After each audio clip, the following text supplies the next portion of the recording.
ભગલિંગ ઊંડાઈ 1 વામ 3.5 હાથની છે, છતાં તેના અંતર્ગર્ભની ઊંડાઈ અમાપ છે.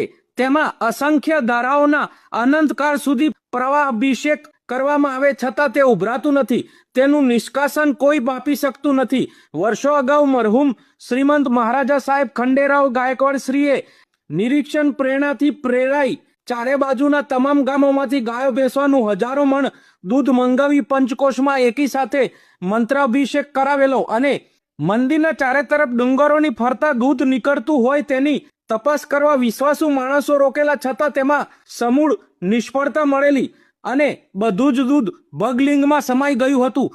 આ ઘટનાથી શ્રી ઉત્કંઠેશ્વર મહાદેવ ભગલિંગની ઊંડાઈની અમાપતા સિદ્ધ થઈ હતી, છેક પાતાળ સુધી છે. આ પૂજાથી ખુશ થઈને તેઓએ મોટું દાન આપેલું. શું તમે આ વિશે જાણતા હતા? કોમેન્ટ કરવાનું ભૂલતા નહીં. આભાર.